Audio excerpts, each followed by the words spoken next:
Du désir au plaisir, il n'y a qu'un pas et ce pas nous le franchissons chaque dimanche soir pour venir à votre rencontre, le rendez-vous culturel incontournable des inconditionnels, des débats justement ce soir. Parce que d'ici, j'imagine votre regard interrogateur et vous devez certainement vous dire mais que nous a préparé, que nous a concocté Karim Amiti. Eh bien, nous reviendrons principalement sur l'organisation de la 12e édition du Festival international du film d'Alger. Et justement, on se posera certainement la question sur le rapport, une suite ou un regard diamétralement opposé par rapport à ce qui a été fait il y a quelques années, en l'occurrence le Festival du film engagé. Une suite, une coupure, une rupture, que va réellement apporter ce dernier festival en matière de production, en matière de relance, en matière de dynamique de la culture en général et du 7e art en particulier. À toutes ces questions et à bien d'autres, nos invités, bien sûr, nous répondront. Et pour cette première escale de l'émission, donc justement, nous allons vous inviter à faire un voyage épique, mais également héroïque à travers l'ouvrage de notre premier invité, qui n'est autre que Smaïl K. Bonsoir. Merci d'accepter notre invitation, Smaïl K, l'émir Abdelkader, face à la mascarade néocoloniale. C'est avec ça que nous commencerons bien sûr l'émission. C'est paru aux éditions Al-Hikma. Vous êtes journaliste pendant pratiquement une trentaine d'années au journal Al-Watan. On a eu du plaisir à vous recevoir ici même, et cela ne rajeunit guère l'animateur que je suis, à travers vos carnets insomniaques, saison hindoue, entre 94 et 96, qui revisite un peu cette histoire tourmentée et de violence qu'a connue l'Algérie dans les années 90. Et aujourd'hui, vous répondez aux imposteurs, mais également aux falsificateurs de la mémoire et l'histoire à travers votre ouvrage, l'émir Abdelkader, face bien sûr à la massacre néocoloniale. Je vous disais à l'instant, 12e Festival international du film, bien sûr, d'Alger, où nous avons le plaisir d'avoir avec nous. J'aurais réellement du mal à la présenter, ou du moins à la saisir. Il s'agit de Noura Hamdi. Bonsoir. Bonsoir. Merci d'être avec nous, Noura Hamdi. Vous êtes réalisatrice, vous êtes cinéaste, vous êtes plasticienne. On reste toujours plasticien ad vitam aeternam. On vous doit beaucoup d'ouvrages, on va en citer quelques-uns. Les poupées, des poupées et des anges, mais également La couleur dans les mains, mais surtout Noura Hamdi, la maquisarde. Nous allons bien sûr y revenir, où vous restituez la voix à ces femmes, ou du moins cette parole muselée, à ces femmes muettes. Elles ont été pendant de longues années pendant la guerre de libération nationale. Et du coup, dans cet ouvrage, mais également dans plusieurs de vos réalisations, vous êtes dans cette quête mémorielle où vous donnez la parole à votre mère. Merci d'être avec nous, Noura Hamdi. Dois-je également rappeler que pendant ce festival international du film d'Alger, vous avez été membre du jury. Et cette fois-ci, des courts-métrages. Oui. J'avais lu sur votre page Facebook où vous disiez « Enfin le court-métrage ». Vous avez échappé au long-métrage. Le pourquoi du comment, nous allons bien sûr en parler ce soir. Nous avons également eu du plaisir à le recevoir il y a une dizaine d'années de cela. Il s'agit de notre troisième invité, Mohamed Lakhdar Tati. Bonsoir. Bonsoir. Merci d'accepter notre invitation. Réalisateur, scénariste, pendant les années 90, vous avez également réalisé des courts-métrages qui, encore une fois, restituent cette mémoire tourmentée de l'Algérie. En 2003, vous quittez votre pays, donc l'Algérie, pour aller en France et suivre des études donc, en langue moderne, lettres modernes, exactement ça. Et puis nous reviendrons principalement sur votre long métrage, Bin Obin. Je ne sais pas pourquoi ni comment, mais cela me renvoie vers l'une des plus belles œuvres musicales de notre Maqlin Zin, Amar Zahi. Pourquoi, comment, nous allons bien sûr en parler. Puis quatrième invité ce soir, il est également journaliste, animateur radio depuis 2 saisons déjà, auteur de plusieurs ouvrages, entièrement consacrés à nos poètes, mais également nos chanteurs et nos chanteuses. Mais ce soir, nous parlerons de cinéma. Et pourquoi parler d'autre chose? Parce que le cinéma nous conduit à tout aujourd'hui. Abdelkrim Tazaroud, bonsoir. Alors, cinéma algérien, des films et des hommages, mais également cinéma algérien, acteurs, actrices sous les feux de la rampe. Le cinéma algérien Guerre de libération, l'image du héros. Vous savez, on ne peut pas toujours tout citer. Abdelkrim Tazarout, nous avons moins d'une C'est heure. l'occasion de faire la promotion. Merci d'être avec nous, Abdelkrim Tazarout. Votre regard, votre discours concernant l'organisation de cette 12e édition du Festival international du film d'Alger. Si je vous pose cette question, pendant de longues années, vous avez énormément travaillé avec Zahira Yahya, qui a été le commissaire, encore une fois, du Festival du film engagé. De quel engagement il s'agit? Avons-nous rompu ces engagements? Nous allons répondre à cette question et à bien d'autres. Merci d'accepter notre invitation, Abdelkrim Tazarout. Non, vous allez avoir l'occasion et l'opportunité de le faire. Rebonsoir, Smaïl K. L'émir Abdelkader face à la mascarade néocoloniale. On se rend directement dans le vif du sujet pour ne pas perdre une seconde. Sommes-nous réellement aujourd'hui, y a-t-il une instrumentalisation de nos intellectuels? Bien sûr, bonsoir. Oui, merci pour l'invitation. Je vous en prie. Par rapport à la mascarade néocoloniale ou bien néo-réactionnaire, il y a une tendance lourde actuelle, très ambiante, par rapport aux faits alternatifs ou bien la contre-vérité ou bien la Nous sommes dans les contre-vérités. Ce qui veut dire l'envahisseur devient la victime et ainsi de suite. Et là, on s'est attaqué à le parangon. C'est l'imam Abdelkader, de la révolution, de la résistance. Le père fondateur de c'est-à-dire l'identité de l'Algérie. Et on s'attaque, c'est devenu à travers des trolls, à travers comme on dit en anglais, des hoax, des fake news, de l'intoxication, pour faire plaisir à autrui, de l'autre côté de la Méditerranée. Mais en tant que citoyen algérien, tout d'abord, ex-journaliste, et pour revenir à la genèse, ou bien comment a germé la naissance de ce livre, c'est une discussion à bâton rompu avec M. Ahmed Madi, qui est le directeur de la maison d'Al-Hekma, en passant au centre-ville d'Alger. C'était très chaud comme conversation par rapport à ces fake news ou bien ces trolls qui défigurent et qui font essentialiser la résistance, la lutte d'un peuple depuis 1830 jusqu'à l'indépendance. On ne peut pas, comment dirais-je... Et ce même éditeur vous a posé la question en vous disant, peut-on cautionner les contrebandiers ou les contre-vérités? Les contre-vérités ou bien ces faussaires. Et en plus... Mais vous l'avez décrié, vous. Hein. Oui, mais je le dis... c'est qu'il a touché le point sensible. Il m'a dit, toi tu es de Mascara. J'ai dit oui, mes ancêtres, ma ville, Sidi Qada, Mosmat, tout ça, c'est des tribus qui ont combattu avec l'imam Abdelkader. Et quand on sort l'excellence de mon arrière-grand-père, c'est des tribus qui ont combattu avec l'imam. Mais vous le dites dès le départ, non, je ne cautionne pas en tant que citoyen algérien, non, je ne pétitionne pas. Étant originaire de la ville de Mascara, pur sucre, étant d'extraction de la tribu des Oulad Aïssa Bel Abbas, de Nesmouth, de Sidi Qada, ex-Cachrou, dans la wilaya de Mascara, oui, le berceau, la glèbe du combat anticolonial français, oui, cette matrice ayant vu l'éclosion du père fondateur de l'État moderne algérien, l'émir Abdelkader. Et c'est pour ça justement que vous remettez les pendules à l'heure pour répondre donc justement aux imposteurs et aux falsificateurs de la mémoire et de l'histoire. Parce que quand on touche à l'émir Abdelkader, on touche à l'État-nation. Constante. Tout à fait. À l'identité algérienne. Et on ne peut pas, comment dire, haïr à ce point le peuple algérien et faire plaisir. Je reviens toujours à cette... On dirait que c'est un agenda ou bien c'est des arrangements que ces gens-là... C'est un projet de déstabilisation. Ben oui, c'est comme ça se fait, on s'arrange le droit de se réveiller un jour et décréter que attaquer la souveraineté territoriale de l'Algérie ou bien la mémoire algérienne et dire, et je l'ai dit aussi ici en... À un moment donné, vous parlez de révisionnisme décomplexé, de certains intellectuels, entre guillemets. Oui, assumé, c'est bien, on fait plaisir, mais à qui? Mais il faut se réveiller. Et je le dis ici avec un certain humour, je dis on décrète que l'émir is a joke c'est une blague mascarienne, c'est rien, c'est une fantasia. Ils ont tiré en l'air, c'est un baroud. Sable baroud, khlas. Non, mais c'est le père. C'est pas. L'intellectuel, celui qui sauva des milliers de chrétiens en Syrie, entre autres, l'intellectuel. Révéré par le monde entier. Exactement. Y compris par Abraham Lincoln, qui lui a envoyé une lettre et deux. Elle est là dans votre ouvrage. Oui, oui.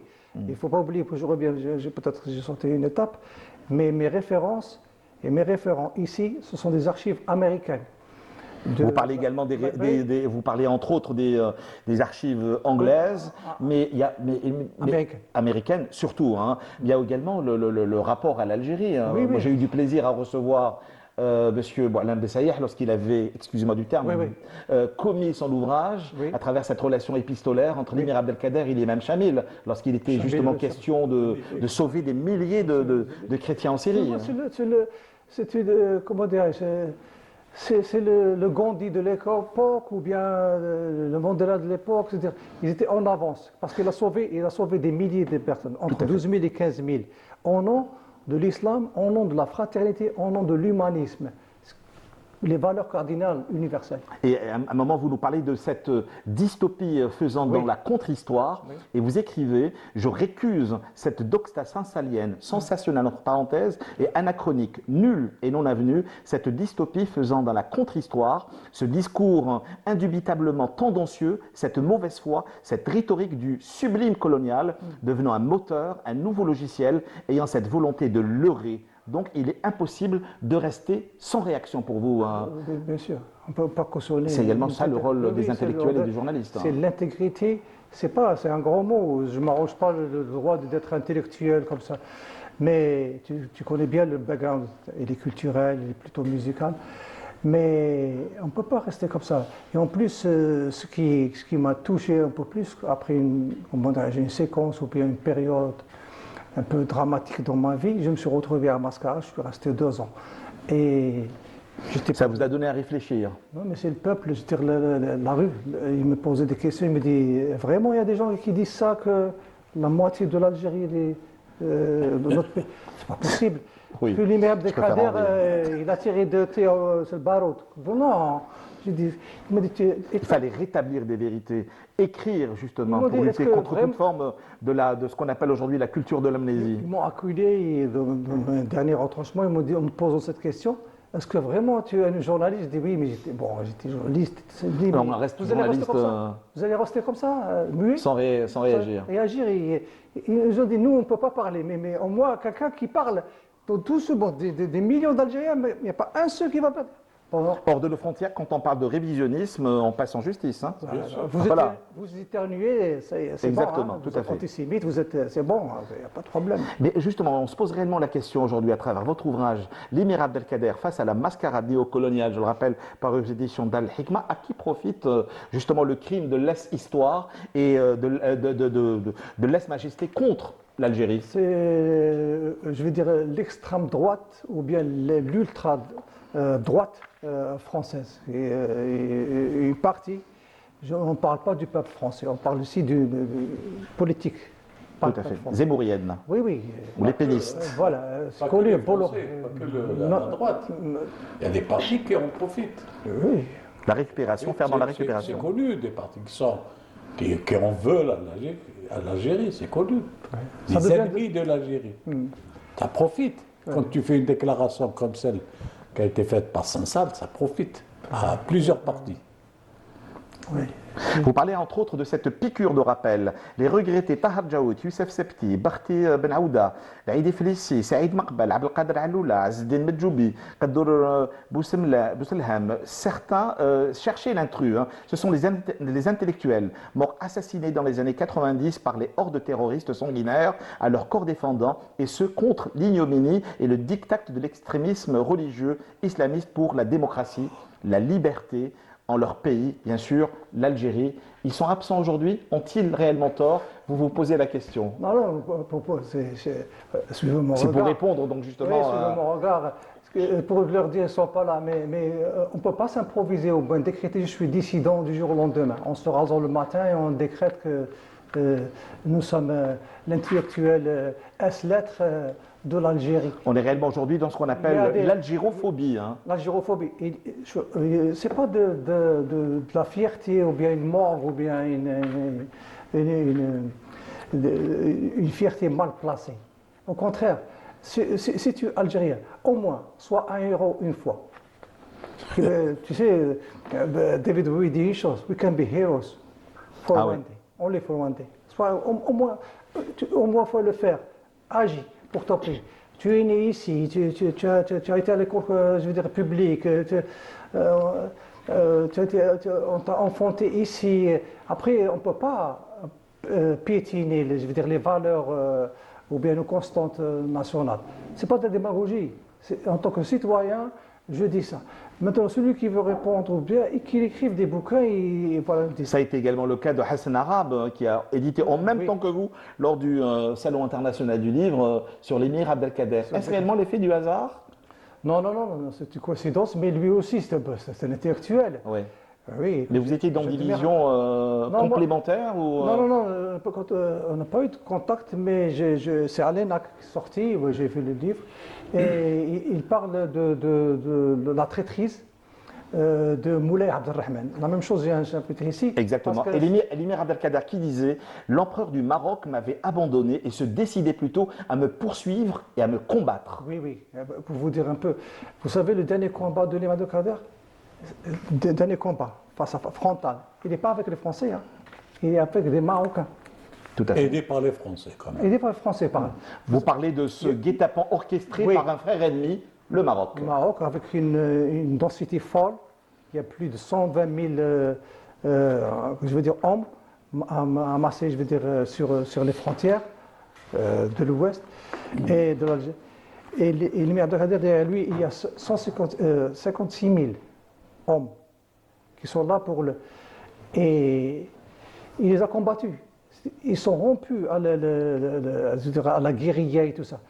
Il ne faut pas oublier que les hommes de l'Abdelkader, c'est des guerriers, c'est comment dirais-je, une garde prétorienne, et ça d'ailleurs aussi. Mais la raison a pris le dessus. Et en plus, il ne faut pas oublier que l'émir Abdelkader, il ne faut pas de manière essentialisée, je veux dire, le rendre comme si c'était revenir à la blague. C'est pas, au contraire, c'est une fierté, on doit. C'est lui qui a ouvert la voie. Il y a eu le Bouamama, il y a eu le Zahacha, Kateb Yassine un peu plus tard, que vous citez également dans votre ouvrage. Oui, là. Mais il faut également dire une chose, parce qu'on ne peut pas tout dire. Il faut aussi donner cette envie à ceux qui nous regardent ce soir dans le Culture Club de pousser les portes de leur bon libraire et d'acheter, de demander l'ouvrage de Smaïl Ka, l'émir Abdelkader, face à la mascarade néocoloniale. Et dire par la même occasion, Smaïl Ka, que les intellectuels anglais étaient en admiration devant le parcours. Et l'émir Abdelkader, l'intellectuel, le poète, le diplomate, le soufi également. Hein. L'humaniste. L'humaniste et l'anticolonialiste, bien sûr. Celui qui, encore une fois, doit-on me rappeler à la jeune génération, sauvé des milliers de chrétiens en Syrie. Justement, les anglo-saxons, en particulier les britanniques, vous savez que c'était je veux dire, on va dire entre parenthèses, hein. Le colonialisme britannique aussi, c'est un colonialisme. Mais c'est un rival de la France à l'époque. Donc, c'est un peu orienté. Mais, je veux dire, par rapport à l'intelligentsia, les intellectuels britanniques, anglais, admiraient l'émir Abdelkader. Comme les Américains. Comme les Américains. Aujourd'hui, il y a même une rue qui porte le nom de l'émir Abdelkader, une ville qui porte... Londonderry, c'est Lord Londonderry. Il était dans la chambre en Angleterre et il a soutenu l'émir Abdelkader, il l'a défendu pendant sa détention à Amboise. Il est parti lui rendre visite, il a harcelé Napoléon III, on lui envoyait des lettres. À la fin, il ne répondait pas Napoléon III. Et qu'est-ce qu'il a fait? La dernière lettre, elle est dans l'ouvrage. Il lui lance un ultimatum, il lui dit voilà, faites un geste humain et tout ça, et pourquoi le garder? Il faut comment dirais-je, l'envoyer dans un pays arabe musulman. Et à la fin, il dit Si vous ne répondez pas, moi je vais publier toutes les lettres à propos de vous. C'est un chantage. Tout à fait. Pas compromettant. Exactement. Et par rapport aux États-Unis, ils ont suivi les Abdelkader, pas après, lors de l'épisode dramatique de Damas en Syrie, mais durant ces faits, des hauts faits d'armes. Ils l'ont suivi. Ce sont la presse, je veux dire les médias, ou bien les journaux locaux d'expression hispanique, anglophone et germanique, qui suivaient un peu l'imam Abdelkader, et tout, de 1832 jusqu'à sa mort. Vous savez, on a beaucoup d'admiration pour un auteur qui est bien sûr Victor Hugo. Hein. On parle d'auteur et pourtant. Oui, pourtant. Voilà ce qu'il a dit, hein, Victor Hugo. Vous le citez également dans votre ouvrage. Emparez-vous de cette terre, prenez-la, colonisez, multipliez. Lui qui s'était engagé dans les combats du siècle, il commettra un impair historique dans un instant karma, un moment d'égarement. Victor Hugo, lors d'un banquet commémorant l'abolition de l'esclavage, le 18 mai 1879, prononcera contre toute attente un discours antinomique à ses engagements, l'apologie de la colonisation de l'Afrique et de l'Algérie. Oui. Ça, on l'a oublié. Vous vous rendez compte, la légende du siècle. Je veux dire, ce grand écrivain, cet homme éclairé de son temps, vous vous rendez compte. Mais, que voulez-vous? Il y a une belle citation de George Orwell. Il dit que des fois, les intellectuels ont de telles idées absurdes que seuls les croient. Il le dit. Ou bien Sartre aussi. Là, il y va de la responsabilité. On peut revenir, pour faire court, et l'intégrité de l'intellectuel. Si tu es un citoyen algérien et tu aimes ton pays, je ne sais pas de la démagogie, mais quand est-ce que tu vas le montrer? C'est ici maintenant. Oui, ils sont en train de dénaturer notre histoire. De falsifier. Et, comme dirait entre guillemets, ils veulent un grand remplacement. Vous vous rendez compte? Ouais. Donc, pour revenir un peu à la même teneur, il y a eu un livre sur ça. C'est celui du grand écrivain. Rachid Boujedela, Les contrebandiers de l'histoire. Oui. En tout cas, je vous promets qu'il sera là bientôt sur le plateau de Culture Club. Il faut l'inviter parce que c'est un grand écrivain et en plus, il a des choses à dire sans animosité ni acrimonie. Boujedela qui disait en ces termes-là, sur ce même plateau, l'Occident nous parle du printemps arabe. Est-ce qu'il nous parle de ce qui se passe en Afghanistan, Palestine, surtout en Palestine. Voilà, aujourd'hui en Syrie, etc. Il n'est pas question de printemps arabe, Liban. Mais au Liban entre autres. Hein. Smaïl K, l'émir Abdelkader, face à la mascarade néocoloniale, c'est en vente libre chez les bons libraires. C'est un véritable voyage, je le rappelle encore une fois, épique et historique pour aller à la rencontre de l'émir Abdelkader, le fondateur de l'État algérien moderne. Je dois également par la même occasion vous inviter à lire un autre ouvrage qui lui raconte cette fois-ci les femmes de l'émir et sa tribu au château d'Amboise, où il est question de misère, de mort, ces femmes qui témoignent donc justement de leur enfermement au niveau du château d'Amboise. Un grand merci Smaïl K d'être avec nous sur ce plateau pour cet autre épisode de votre feuilleton culturel Culture Club. Nora Hamdi, bonsoir. Bonsoir. Vous étiez toute oui, très curieuse à l'histoire et au témoignage de notre première invitée, vous qui êtes toujours dans cette quête mémorielle. On a eu du plaisir, je le disais, au sommaire de l'émission, de vous recevoir d'abord en tant qu'écrivaine, à travers, entre autres, encore une fois, la maquisarde, où vous restituez la parole à toutes ces femmes qui se sont tues, qui se sont murées dans le silence pendant la guerre et même après la guerre. Et là, vous rendez hommage, pas seulement à toutes ces femmes, mais à votre mère. Comment vous expliquez réellement ce silence? Comment vous expliquez que nos héroïnes comme Jamila Bouhiret, comme Jamila Poupacha, etc., comment peut-elle encore aujourd'hui rester silencieuse, elles qui sont encore une fois témoins de ce temps, de ce passé pas aussi lointain pendant la guerre de libération nationale? Eh bien, je pense que d'abord, ce sont aussi les hommes qui ont pris la parole. Il est normal que les hommes parlent de leur héroïsme. D'ailleurs, on dit les moudjahid. C'est rarement, moi, j'ai découvert très. Vous parlez de votre oncle dans ce livre. Alors, c'est mon oncle qui est moudjahid, qui l'était, mais je l'ai appris très tard. Et moi, c'est ma mère qui m'a parlé de la guerre d'Algérie. lorsqu'elle était très âgée. Elle m'a raconté par bribes et moi immédiatement, à chaque fois qu'elle me parlait, je trouvais tous ces faits héroïques. Elle s'en rendait pas compte. Et moi, ce qui m'intéressait ici, évidemment, je connaissais Jamila Bouhireb ou Pacha, mais ce qui m'intéressait, c'était les héroïnes ordinaires. Les femmes populaires. Et d'ailleurs, il y a ce fameux slogan le peuple, un héros. Un héros. Un seul héros, le peuple. Voilà. Et Ouais. ça résume tout à fait mon point de vue sur les femmes, l'engagement des femmes pendant la guerre d'Algérie. Et aussi cette parole qui n'aura pas été donnée, je trouve. Confisqué parfois. Oui, oui, oui, parce qu'il y a très peu de livres là-dessus. Enfin, j'en ai quasiment pas trouvé en fait. Et je me suis dit, j'ai vu beaucoup d'historiens et pareil, ils m'ont dit, ben, retourne dans ton village, va voir ton oncle. Et donc je suis allée retourner sur les traces de ma mère. J'ai découvert donc les camps de concentration qu'on ne nommait pas à l'époque.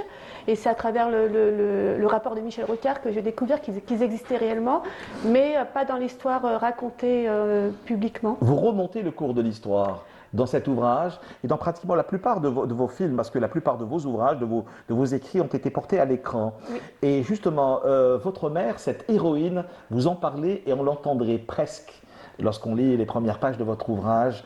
Elle dit « J'ai 16 ans, la guerre d'Algérie vient de me frapper de plein fouet, quand beaucoup de jeunes filles menacées de mort. Je n'ai jamais eu autant envie de vivre. J'ai faim de tout, c'est l'hiver. Le vent ne cesse de souffler. La lumière vient de tomber sur les montagnes de Sidi Ali Bounab. Depuis longtemps, je n'entends plus les coyotes hurler. Tout le village vit dans la peur. » On a réellement l'impression de voir une scène du grand réalisateur Mohamed Lakhdar Hamina dans L'opium et le bâton. Dans ce que vous décrivez, donc justement, cette mère.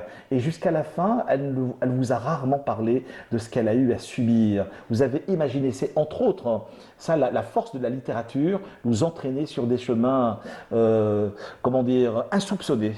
Insoupçonné vraiment, parce que j'ai dû passer un peu par la fiction pour combler les manquements que j'avais. Les vides.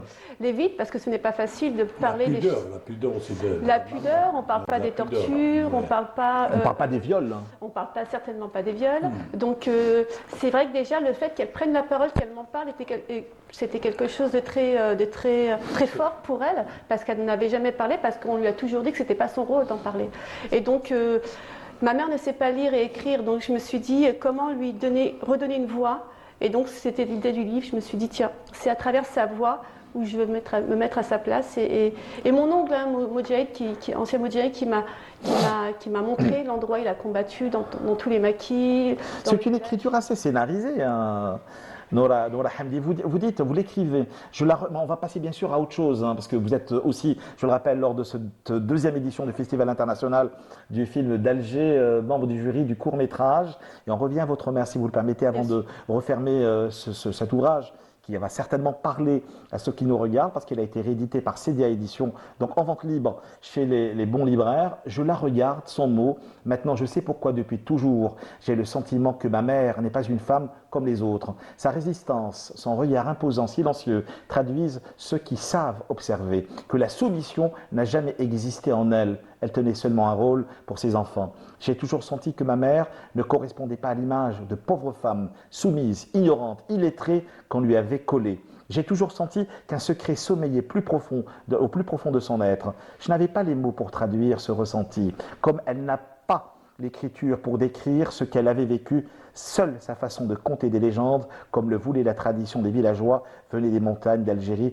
me faisait deviner déjà enfant ce qu'elle a eu à endurer, à vivre et à subir. Oui, oui, oui. Ma mère avait un silence retentissant pour moi et j'ai toujours vécu avec ça. Je savais c'était très bavard ce qui se passait autour d'elle et je le savais au fond de moi qu'il y avait quelque chose qui existait, un secret qu'elle a pu délivrer après 70 ans passés. Mais je pense que c'est comme j'avais fait le lien justement, le parallèle entre les camps, les prisonniers qui étaient à Auschwitz. Ils ne parlaient jamais en fait de ce qui s'est passé. Et c'est après. Il y a des choses qu'on ne dit pas. En fait, il y a des personnes qui risquent de tomber dans la folie. Tellement c'était terrible ce qui s'est passé. Cathy Biassier le décrit très bien pendant les événements du 8 mai 45. Bien sûr, cette femme dans la rue, sa propre mère. C'est tellement violent, c'est tellement violent. Qui est devenue depuis folle. Folle, exactement, elle a perdu la raison. On tombe dans la folie. À l'image du peuple, bien sûr. Hein. Oui, oui. Oui. Ben, et vous parlez également, vous parlez à la fin de l'ouvrage de la torture. c'est rare que les mères ou les moudjahidates en parlent. Vous dites, elle a abordé cela de façon curieuse. Elle en a parlé quand ses articulations lui ont fait mal. Elle me disait que la douleur était comme celle de l'électricité. Elle me décrivait comment on plaçait les pinces sur les parties du corps, comment les décharges d'électrodes passaient dans ses os. J'étais liquéfié en l'écoutant avec effarement. Je lui ai clairement demandé si elle avait été torturée pendant la guerre. Fermement, elle m'a répondu que non. J'ai répété plusieurs fois ma question. Elle est restée sur sa position. Avec le temps, ses articulations la faisaient souffrir. Elle continuait à me décrire la douleur de l'électricité dans le corps. Je n'ai plus insisté. Je n'avais pas le droit. Je devais respecter sa parole. C'était déjà exceptionnel qu'elle arrive à me parler de cette guerre. Le sujet de la torture n'était pas abordable. C'était comme le viol. Il n'y a pas de mots à mettre dessus. C'est de l'ordre de l'humiliation. Oui, toutes les paysannes, toutes les personnes n'oseront jamais parler de ça parce que c'est quelque chose curieusement de honteux pour une femme, alors que pour les hommes, ils en parlent un peu plus. Et ça m'a vraiment choquée en fait. Parce que ensuite, moi j'ai un petit peu... je suis allée voir d'autres paysannes de cette génération et elles le disaient à demi-mot, elles commençaient à en parler. Mais c'était effectivement comme l'ordre du viol, alors que pendant la guerre d'Algérie, ça existait réellement. On avait parlé en début d'édition de... Bien sûr. Celle qui a témoigné, qui a un peu brisé ce mur du silence. Louisa Erelhens. Algérienne. Un livre édité chez Casbah Édition. Elle a témoigné, elle a parlé de torture. D'exécution aussi. Et quelle torture qu'elle a subie elle-même. Mais je pense que ça devrait être un sujet sans tabou, en fait. Ça devrait être vraiment un sujet... Il faudrait vraiment que ce soit quelque chose de normal d'en parler. Ça, c'est pas évident. C'est le traumatisme de l'histoire. Mais en même temps, ça va ouvrir tellement de portes, vous savez, pour les jeunes générations qui comprennent en fait... Eh bien, justement, quel rapport entretient la jeune génération ou les nouveaux réalisateurs? Parce que vous avez été donc membre du jury lors du Festival international du film d'Alger. Quel est leur rapport à la mémoire et à l'histoire? Ont-ils réellement pris le large en se disant nous sommes des enfants de l'indépendance, donc on doit scruter de nouveaux horizons un peu plus sereins? Quel est leur rapport à l'histoire récente de l'Algérie colonisée? Alors je sais qu'en France, la jeunesse algérienne de la diaspora a vraiment une soif de l'histoire. Donc moi je sais que j'ai eu un grand public et même en Algérie, lorsque j'ai fait des colloques autour de la maquisarde, c'était des jeunes universitaires, des jeunes femmes sont vraiment intéressées par l'histoire de leur mère, de leur grand-mère. Et je pense qu'il y a une recherche, mais elles cherchent des archives. C'est vrai qu'il y a peu d'archives. Moi, j'ai vraiment... j'ai été les chercher moi-même, les archives. Il faudrait que la France également restitue certaines archives. Exactement, j'en ai trouvé aucune. C'est un autre débat. Mais en Algérie, en France, j'en ai trouvé vraiment... c'était pire. Ouais. Et en fait, c'était une autre histoire qui me racontait, en fait. C'était vraiment falsifié. Et donc, je dis, bon, je vais arrêter là parce qu'en fait, c'est pas du tout ce qu'on m'a dit dans les villages et ce que m'a dit mon oncle. Donc, je suis allée sur place en Algérie. La vérité, la réalité est tout autre. Hein. Complètement. Ouais. C'était vraiment... c'était souvent des écrits de pieds noirs ou alors... c'était cette Algérie fantasmée. Hein. Complètement, ouais. Complètement. Lorsque je suis allée sur les lieux, lorsqu'on me racontait des choses, je fais mais c'est une autre histoire en fait. Chaque pierre raconte une histoire. Vraiment. Disaient certaines moudjahidettes. Alors en tant que membre du jury, dites-moi, qu'est-ce qui vous a le plus marqué, touché, interpellé dans les univers qu'ont eu à proposer les jeunes réalisateurs lors de cette 12e édition? Alors il y a une jeunesse vraiment très forte sur le monde actuel en Algérie, celui que j'observe aussi. Cette société qui bouillonne et qui est en éternel mouvement. Il y a une jeunesse vraiment très forte qui a une soif en tout cas de cinéma, de raconter des histoires, de raconter leur vie à travers leur histoire et ça c'est quelque chose d'assez nouveau je trouve. Ils ne restent pas dans le passé, ils sont vraiment dans leur vie quotidienne. Ça c'est vraiment très intéressant. Il y a également beaucoup... j'ai vu quelques réalisatrices femmes, alors évidemment moi ça me fait plaisir parce que voilà, le cinéma au féminin est très important pour moi. Et aussi il paraît que les femmes osent beaucoup plus aujourd'hui. Elles ont cette soif de dire, de dénoncer donc justement certains faits de la société. Oui, tout à fait. Je trouve que c'est plutôt les réalisatrices femmes et les auteurs femmes qui ouvrent les portes à ce niveau-là, tandis qu'ils sont... Elles sont plus audacieuses. Les réalisateurs hommes parlent uniquement, pas tellement des femmes, mais plutôt de leurs problématiques d'hommes, sans non plus choquer. Tandis que les femmes, elles y vont franchement, et oui, c'est beaucoup plus courageux. Quelles sont les thématiques? Dans quoi elles ont plongé leur plume pour écrire leur scénario? Sur le rapport au corps, le rapport à la société, la religion, le politique? Alors au corps, pas tellement, j'en ai très peu vu. J'ai vu, par exemple, il y a un très beau court-métrage qui s'appelle Les gardiennes de nuit, qui est très joli, c'est justement sur les femmes lors du deuil, où elles ne peuvent pas accéder justement aux enterrements. Ça, c'était un point de vue très intéressant. Il y a aussi un autre Et court-métrage. tout ça raconté en quelques minutes. Hein. Ça, c'est fort, oui. C'est d'une puissance. Oui, oui. Non, mais il y a de très beaux films.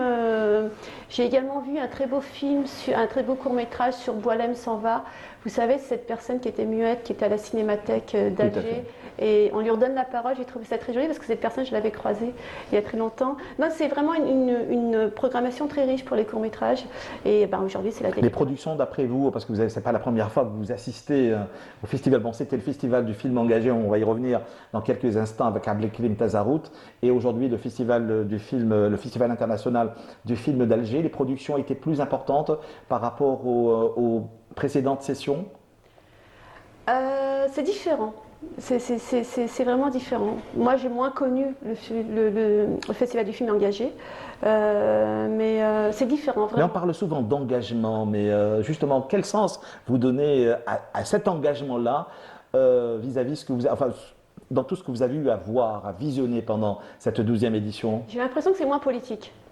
En fait, les sujets sont vraiment, il y a une diversité dans les sujets et il y a une richesse aussi, mais je pense qu'il y a quand même, alors même s'il parle de continuité par rapport à l'ancien festival, je trouve malheureusement, le commissaire n'a pas pu être des nôtres, hein, sinon on lui reposait la question. Mais ne vous en faites pas, il le sera certainement, parce qu'on doit en rendre compte sur le plateau de Culture Club. Alors justement, 12e édition du Festival international du film d'Alger. Vous pouvez bien sûr intervenir, vous également, Smaïl Ka, vous qui avez donné presque 30 ans de votre vie à l'écriture journalistique, mais également poétique, et là du coup vous nous entraînez dans l'écriture historique à travers l'émir Abdelkader.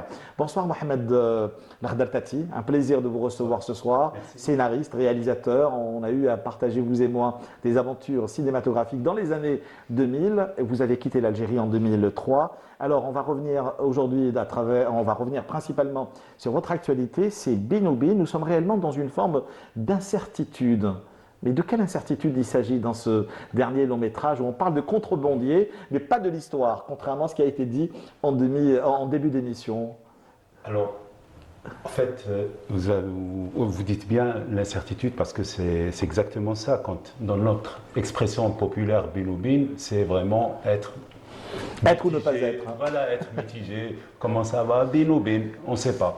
On est dans l'à peu près. Voilà, exactement. Mais dans le film, c'est tout à fait autre chose que ça. C'est-à-dire, moi, dans le film, je raconte un peu les aventures des contrebandiers. Mais on est aussi dans l'indécision dans votre film. On se pose réellement également des questions. Vos personnages sont également dans le doute, dans le questionnement.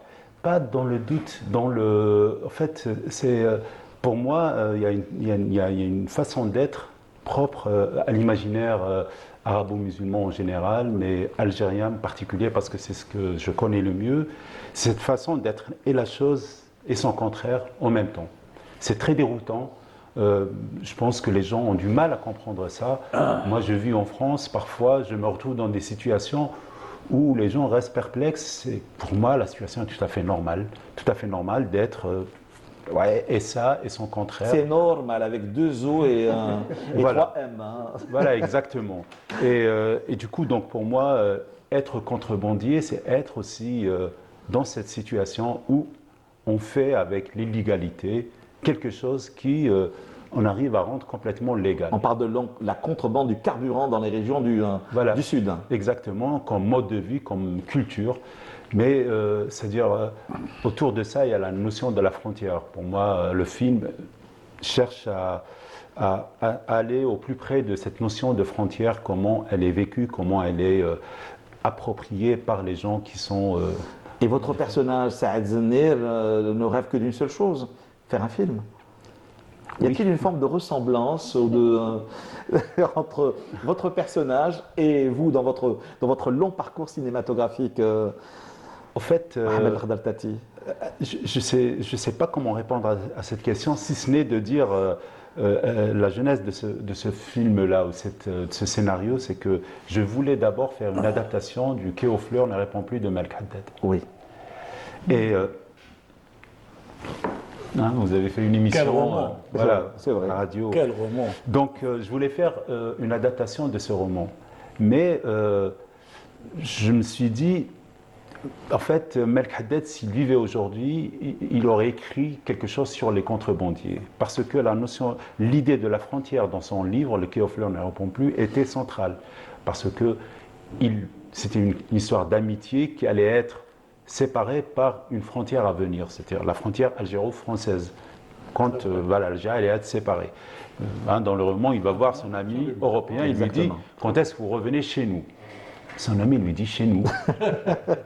Et donc le choc du personnage algérien, oui, chez nous, Constantine. Ouais. Donc voilà, c'est-à-dire cette frontière-là qui est en train de s'instaurer était pour moi quelque chose d'assez fort dans le roman. Il y a en aucun moment le mot frontière est cité dans le roman. Donc voilà pourquoi je me suis dit, peut-être si Malek Haddad était vivant aujourd'hui.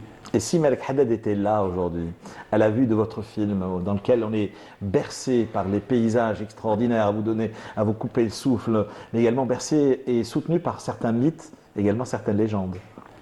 Oui, mais d'abord, si Malek Haddad était vivant aujourd'hui, je me permets de me projeter comme ça, et je dis, c'est-à-dire, il serait tourné vers les marginaux. Oui. Donc vers les gens qui sont dans l'ombre, qu'on ne voit pas, qui essayent de faire de leur vie un monde, c'est-à-dire dans le silence, dans la marginalité qui est la frontière. Et parce que moi je pense que voilà, sa façon de rêver une Algérie humaine après l'indépendance a été un peu oubliée. Je pense que ça, c'est-à-dire, moi je pense que, vous parliez tout à l'heure de l'Umir Abdelkader, il a des descendants, et des descendants, et des descendants. Une fondation surtout, voilà. qui aujourd'hui défend sa mémoire, et l'héritage est là. L'héritage. Exactement, tout à fait. Absolument. Vous savez ce que me dit la réalisatrice Nilda Ouziala? Elle me dit tout simplement, on parle du film, mais on n'en a pas encore vu l'image, encore moins la bande-annonce. Regardez, c'est Bin ou Bin de Mohamed Tati. Regardez. التهريب les frontières ليسونس كيما راهم me donnent une envie folle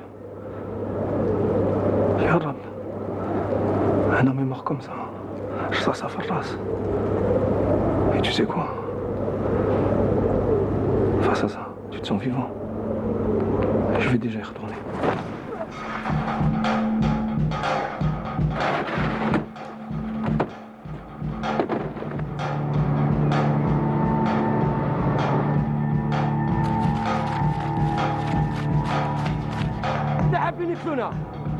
يكسونا كامل غير التهريب ما نحبسوش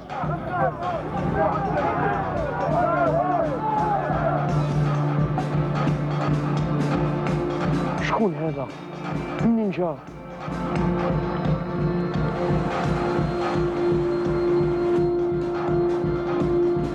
منا على يومين هذا الشيء ما نرجعوا ندوه ميزيريا معيشة الناس احنا حابين حقنا يقولوا دراهم التهريب ما يبنيوش هذه قاعدة علينا وعليكم هذا هروب هذا هروب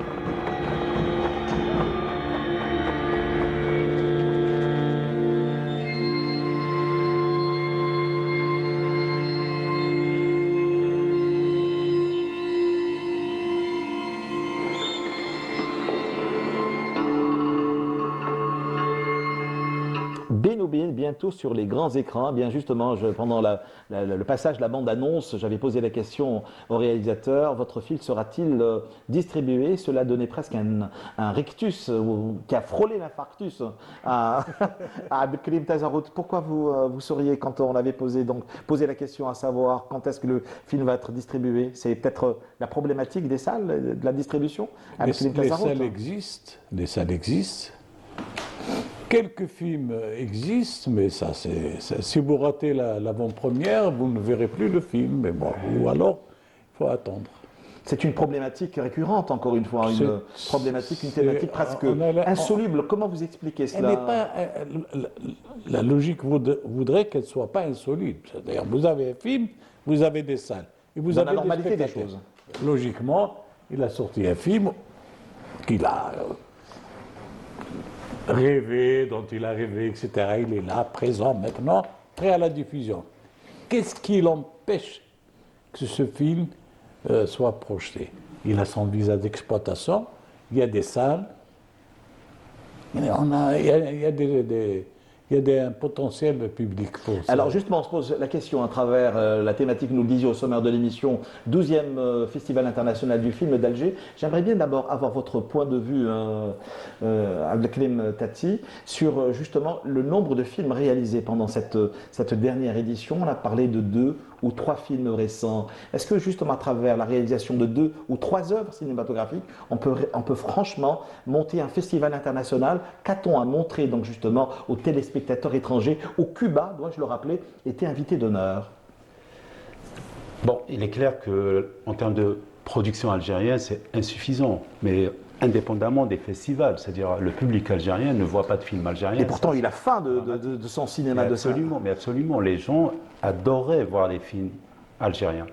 Mais c'est-à-dire c'est la production qui n'existe pas. Donc c'est la politique culturelle qui est défaillante de ce point de vue-là. Comment vous l'expliquez alors que le président de la République, il y a moins de 48 heures, encore une fois, est revenu sur l'urgence de libérer, de redynamiser le secteur de la culture en général et cinématographique en particulier. On parlera même un peu plus tard de la réalisation entièrement consacrée donc justement à l'humaniste et anticolonialiste l'émir Abdelkader. Le problème, c'est que, en fait, pour moi, déjà, le fait qu'on parle du président par rapport au cinéma, là, déjà, il y a un problème. C'est-à-dire, dans une situation normale, le président n'a pas à s'occuper de ça. Et pour moi, c'est là où... C'est peut-être pour redynamiser un secteur qui est très sensible, le secteur de la culture. Oui, mais bien sûr, mais on ne retient que ça. On ne retient que le fait que le président s'est engagé. Le président s'est engagé, derrière, il y a une politique qui doit... C'est-à-dire se mettre en rôle et c'est là où tout pose problème. Mais il a exposé cela, bien sûr, en direction des professionnels. Oui, mais justement, c'est-à-dire, moi je pense que c'est vous, donc justement. Oui, mais on devrait s'arrêter d'aller voir le président à chaque fois qu'on a un problème. C'est-à-dire, ça doit se régler entre nous. Ça doit se régler entre nous et c'est à nous de s'imposer, de se dire, voilà, on veut faire des films. Je ne sais pas, c'est-à-dire on doit se débrouiller pour aller directement comment dire, c'est-à-dire, enfin, je sais pas comment expliquer la chose, parce que moi je suis un peu perplexe à l'idée c'est-à-dire de rester toujours dans ce dialogue avec c'est-à-dire le président de la République. Moi je pense que c'est à nous de voir comment sortir de cette situation-là. Oui, mettre un organisme de cinéma comme en France, tout simplement, ou partout dans le monde, professionnels, exactement, qui s'alignent en fait sur ce qui se passe à l'extérieur. Notre cinéma, c'est pas. Je suis pas tout à fait d'accord avec. Ça aurait été la situation idéale. Il se trouve que nous sommes. Non, l'idéal, c'est ça. Quand on est déjà. On a cette culture, on va dire, du cinéma. N'oubliez pas que le cinéma, c'est récent en Algérie. C'est récent. C'est 58. C'est le cinéma. Moi, je trouve que la situation actuelle, elle est paradoxale parce qu'on n'a jamais eu de président qui, visiblement, veut relancer ce cinéma. Il l'a fait en étant déjà Premier ministre, il l'a fait à maintes reprises en étant président. Lors des assises de l'année dernière, il a clairement dit les moyens sont là, en dinars et en devises. Tout à fait. C'est à vous, maintenant, il rejette la balle sur les professionnels, de vous organiser et de nous produire les films. C'est vrai, oui. C'est vrai que c'est fort de la part d'un président. C'est vraiment, non, il dit quelque chose de très fort. Il impulse l'idée au peuple d'aller au cinéma, et ça, c'est un geste fort. Il a dit quelque chose de très fort au moment où on a montré un peu notre patrimoine cinématographique, des anciens films.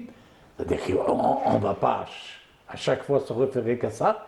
il faudrait qu'il y ait des images Tout à fait. d'aujourd'hui. Sauf que, une année après, il n'y a rien. Une année après, on se pose des questions comme celle qui a été posée par Karim. Est-ce que ça vaut la peine aujourd'hui de faire d'organiser encore des festivals? Dans l'absolu, oui, parce qu'on a besoin d'un festival, on a besoin de de montrer des films, d'autres films, parce qu'on est déjà sevré. On ne voit plus, à part ce que nous donne la télé, on ne voit plus de films. Mais en même temps, c'est pas moi qui le dis. Moi, j'admire le courage de Djiriyou, Abdelkader Djiriyou, le commissaire du festival. J'aimerais qu'un jour on change cette histoire de commissaire du festival. J'aimerais qu'on dise le directeur du festival du film arabe d'Oran, qui a dit Mais est-ce à que la cela fin, va changer quelque chose à l'équation? mais déjà, qui a dit à la fin du haut bilan, il a dit si on n'a pas de film à montrer, algérien bien sûr, autant ne plus organiser de Oui, film. il faut vraiment qu'il y ait des vraiment, tournages, oui. je trouve ça, c'est vraiment courageux. Donc pardonnez-moi, parce Oui. qu'il n'était pas d'accord avec moi. Je me permets de ne pas être d'accord. Bien sûr, En tout bien cas, sûr. vous êtes sur un plateau, on n'est jamais d'accord, même avec l'animateur. c'est- hein. vaut mieux. Ça, je Ouais. tiens à vous le dire. C'est-à-dire que Ouais. moi, ce que j'essaie de dire, une fois que le président a dit ce qu'il a dit, et c'est effectivement très encourageant. Il a donné ordre d'ambiance. Oui, oui. Ouais. Voilà. Après qu'il ait dit ça, un an plus tard, on se retrouve sans avoir produit aucun film. Voilà pourquoi moi je dis, ça y est, maintenant on tourne cette page-là et on essaye de réfléchir autrement, de cibler le problème, c'est-à-dire là où il se situe. Maintenant on sait qu'au sommet de l'État, le cinéma est considéré. Tout à fait. Merci. Maintenant on doit se poser la vraie question. Pourquoi il n'y a pas de film? Est-ce qu'il n'y a pas une question de budget? Est-ce que le budget est débloqué? Est-ce que l'argent est disponible justement pour... Voilà, les aides c'est là- voilà, c'est le c'est nerf là où- du sujet, c'est ça. C'est là où Les on peut textes trouver ne les sont réponses. pas encore prêts. Donc c'est ça qui bloque finalement. Le Vdatik est gelé. À partir de là, vous n'avez plus. D'ailleurs, il y a pas, les commissions ne siègent pas. On ne peut pas monter un Tout est- film financièrement. Oui, si en les- même les- temps, on essaie Oui. d'installer une sorte de CNC à la Oui, française, enfin, en etc. Algérie, c'est le C'est même là où équivalent. nous devons s'organiser, réfléchir sur comment, c'est-à-dire la situation algérienne, comment elle est, et comment créer quelque chose qui va correspondre à notre façon de produire des films. Il y a un modèle économique Voilà. algérien C'est-à-dire pour le cinéma. Exactement. Allez, C'est on les reprend. gens du cinéma, maintenant, c'est à eux de reprendre maintenant la balle pour définir un moyen de production. alors, Pour ça, il faut, ce que- faut ce le que budget. j'ai- Hein, ce faut que le j'ai- budget. ce Mais que Dieu, c'est j'aime le bien- nerf de la Voilà. guerre. hein. Ben oui, parce que ils veulent. le Moi, moyen. je les vois, ils sont vraiment très enthousiasmés, ils ont envie, mais voilà, il faut mais bien, bien il faut de sûr. l'argent Ce pour que tourner. j'aime bien, je vais faire un petit lien entre l'histoire et le cinéma. Au fond, nous sommes d'accord. Mais quand on dit les gens du cinéma, Ça cloisonne. c'est comme cette histoire-là de la guerre qui a déclenché la guerre, qui a fait la guerre, un seul héros, le peuple, c'est le peuple, etc. Non. Oui, au fond, c'est le peuple. Mais il y a eu quand même des héros, Bien sûr. des historiques, Oui, qu'on qu'on menait veuille le ou non. combat. Oui, Il y a bien des sûr. gens qui ont mené. Alors, c'est à nous. Ce mot, c'est à nous les professionnels. Mais il faut les identifier. Parce que quand on les a identifiés, on peut peut-être un jour leur demander des comptes. Aujourd'hui, vous allez identifier qui? Qui est derrière? On a installé une commission de suivi. Mais Madame des la ministre de la directives. Culture, D'abord, on a installé une commission de suivi. Qu'est-ce qu'elle a fait durant une année? Rendre des comptes. hein. Faire le bilan et rendre des comptes. Est-ce qu'on hein. connaît la composante? Est-ce que vous allez cliquer sur le ministère de la Culture, vous avez la composante de cette commission? Et ainsi de suite. C'est pour ça que moi je me dis qu'il faut que la proposition vienne des gens qui sont impliqués directement, réalisateurs, producteurs, Quelle techniciens, proposition, pardon? définir un cadre. C'est-à-dire que la force de proposition, redynamiser un c'est-à-dire que secteur. comment on fait les films en Algérie. C'est quoi un C'est pas à syndicat l'administration de dire, elle organise le cadre. C'est aux acteurs. Bien Tout sûr, à la fait. force de Tout proposition à fait. vient Secteur. des réalisateurs. Moi, je sais que pour écrire un scénario, il me faut ceci, cela. Pour faire un film, il me faut ceci, cela. Le producteur, il sait que administrativement, il lui faut ceci, cela. financièrement, il vous faut ceci, cela. En tout cas, sans entrer dans les détails, voilà. en tant que téléspectateur, parce qu'on est d'abord, avant toute chose, téléspectateur, on aimerait voir votre film. Ça s'appelle Bin ou Bin. Oui. Vous avez toujours été à l'écoute de la jeunesse. Je me rappelle très bien de votre film, de votre réalisation, Fais soin de toi. Donc justement, où vous êtes allé à la rencontre des Algériens pour leur poser la question sur ce qu'est le bonheur, ce qu'est le mariage. Et ça a été... C'est ce qui est le sentiment amoureux. Le sentiment amoureux. Moi, c'est très différent. Le sentiment amoureux, c'est une vie. C'est un long voyage que vous nous offrez à travers... Vous allez à la rencontre donc justement des Algériens, de leur amour, de leur tendresse, de leurs espoirs et leur parfois désespoir. Ça s'appelle Fais soin de toi. En tout cas, merci d'avoir fait une halte sur ce plateau, Abdelrahman Tati, Mohamed Tati. On parlait justement de l'organisation, cette 12e édition du Festival international du film d'Alger. Y a-t-il une forme de continuité par rapport à ce qui a été fait en ce qui concerne le Festival du film engagé, ou un regard diamétralement opposé, peut-être un virage à 360 degrés, vous qui avez souvent travaillé avec justement les organisateurs de l'époque, il y a 4 ou 5 ans, avec Lynn Tazarout. Quel est votre sentiment, votre regard, voire même votre discours vis-à-vis de ce dernier festival? Je crois qu'on a déjà l'avis du membre du jury de la cinéaste qui est là, notre ami. Moi, c'est le regard du journaliste et du critique qui m'intéresse, avec Lynn Tazarout. Sincèrement, moi, ce que je sais, que j'aime bien remettre les choses dans le contexte actuel. Dans le contexte actuel, où tout est sous contrôle.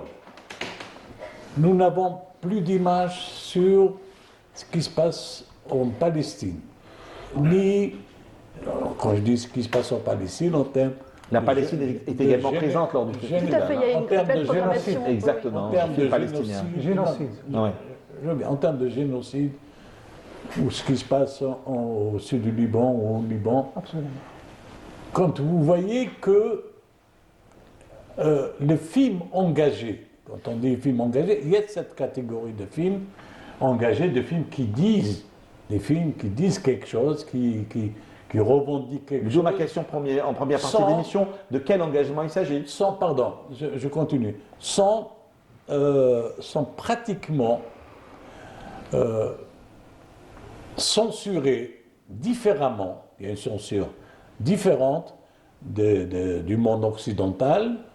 Ils sont relégués à aller chercher un réseau parallèle, un circuit parallèle, pas le circuit commercial, pas dans les salles qu'on trouve dans les villes, mais le circuit parallèle, c'est des cinémathèques ou des universités.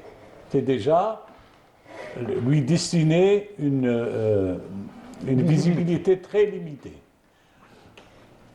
L'importance du film engagé, cette appellation déjà, est porteuse en elle-même d'un intérêt. Mais la réalisation d'un film est déjà un engagement. C'est différent. Ça, c'est quand on veut vraiment donner un sens large. Bien sûr, tout film est un film engagé, tout livre est tout journaliste est un journaliste engagé, moderne. Malheureusement, le journaliste CNews n'a rien à voir avec un journaliste ne serait-ce que pour ça. Donc, non. Quand vous ramenez un éventail de films qui va donc, qui peut raconter l'histoire d'une vie, l'histoire d'un parcours, c'est toujours intéressant parce qu'il s'agit de la vie. Mais le film engagé en lui-même, c'est quelqu'un qui porte en lui un combat, qui porte des images que vous ne risquez pas de voir à la télé, que vous ne risquez pas de voir dans le circuit commercial. C'est ça la différence. Très bien, on me dit Abdelkrim Tazarout qu'il nous reste moins de 4 minutes avant la fin de l'aventure de Culture Club. Alors, je vous avais posé la question, vous n'y avez pas encore répondu. Festival du film engagé et Festival international du film d'Alger. Continuité ou rupture? Dans le titre, déjà, ce n'est pas une continuité. Maintenant, je ne peux pas faire le constat, parce que je n'y ai pas été. Ouais. Donc, le commissaire également a prié de par son absence sur notre plateau. Donc, je ne peux pas dire à l'avant, mais déjà dans l'appellation, il y a une rupture. Ce n'est pas pour rien que le terme engagé a été supprimé. Je suis d'abord très étonné que vous n'ayez pas été à cette 12e édition, vous qui êtes féru de cinéma et d'histoire avec Elim Tazarout. Vous savez que... Dites-nous tout, ne nous cachez rien, ça ne sortira pas d'Algérie. Non, j'ai rien à cacher, sauf que j'estime que le minimum, c'est de respecter des gens qui ont travaillé dans le secteur. Moi, j'y suis depuis 82 critique de cinéma. J'ai 3 livres écrits sur le cinéma et le 4e, il est presque qui sera consacré au cinéma algérien au féminin. Normalement, il sera en vente à partir du mois de mars. J'estime que des réalisateurs comme des anciens, comme Rabah Laraji ou Ahmed Ben Kamla ou d'autres amis du cinéma, les rares, parce qu'attention, il n'y en a pas beaucoup, pouvaient normalement prétendre à être invités dans quand même 6 ou 7 festivals qui sont organisés en Algérie. Ce n'est pas le cas. Et moi, j'estime qu'aujourd'hui, sans invitation, non, je ne me dépasserai pas, sauf si au programme, il y a un film qui attire mon attention, qui est un film que j'aimerais voir. À ce moment-là, oui, je ferai le pas. Je l'ai fait pour Béjaïa. N'êtes-vous pas un peu dur dans vos analyses Pardon ? N'êtes-vous pas un peu dur et sec dans vos analyses avec les Tazarout? Ce n'est pas de l'analyse, c'est un constat. Oui, mais un festival, on doit y aller pour voir. Non, on ne doit pas y aller pour voir. On y va pourquoi alors? Pour découvrir de nouveaux réalisateurs, scruter de nouveaux horizons, avoir cette curiosité d'esprit de découvrir. Oui, je suis parti voir. J'ai fait tous les festivals qu'il y a eu en Algérie, je les ai faits, parfois par mes propres moyens. Je suis même parti à l'étranger faire des festivals avec mon propre argent, donc mes propres moyens. C'était la découverte, etc. Mohamed Tati. Non, je voulais juste rebondir sur ça parce que pour moi, les festivals, c'est les films. Le festival de cinéma, c'est les films. C'est-à-dire, c'est le lieu où on découvre des films. Tout à fait. En dehors de toute considération, c'est-à-dire, il y a des films, si on aime le cinéma, on va voir les films. Et ce qui fait qu'un festival, c'est-à-dire, est digne de ce nom ou pas. Je suis navré de constater qu'en Algérie, on a un peu vidé la notion de festival c'est-à-dire de son cœur, de sa substance. Pour justement se focaliser sur les à côté, sur les festivités, les invités, je ne sais pas quoi. Aller vers l'essentiel. Voilà, aller vers l'essentiel. C'est la rencontre du public et les films. Exactement, c'est la fête des films. Tout à fait, la fête du cinéma. C'est le cinéma. Exactement, on vient voir des films et on met les films dans les meilleures conditions. Donc ça, c'est-à-dire n'est pas dans la matrice des gens qui organisent les festivals en Algérie, on sera toujours c'est-à-dire dans les à côté. Moi, je pense qu'une édition d'un festival, on la juge par on dit un cru, c'est-à-dire les films. La consistance et les films, bien sûr. Exactement. Voilà, en tout cas, je tenais à vous remercier. En tout cas, pour ajouter une chose, dans chaque film, dans les festivals, il y a le public, il y a des débats derrière, donc c'est vraiment pour le public et les cinéastes. Ils ont la chance de rencontrer les cinéastes. Vous êtes présente au festival, est-ce qu'il y a on ne peut pas relancer le débat, c'est déjà la fin de... Est-ce qu'il y a un public? Oui. Les gens se déplacent, il y a une jeunesse, ils discutent ensuite avec les réalisateurs qui se déplacent. Un véritable débat. Il y a des débats sur le film, donc il y a une richesse. C'est pas ce que j'ai lu dans les comptes rendus de presse. En tout cas, moi, en tant que jury... Dans les comptes rendus de presse, ce que j'ai lu... On ne peut pas plaire à tout le monde non plus. Smaïlka, c'est vraiment la fin de l'émission. Il faut venir. Allez-y, je vous écoute, Smaïlka. Sauf la gornerie. Quand on a une caution inespérée et précieuse du président de la République, qui s'engage à relancer toute la machinerie la machine cinématographique, il faut en profiter d'une manière collégiale et chorale.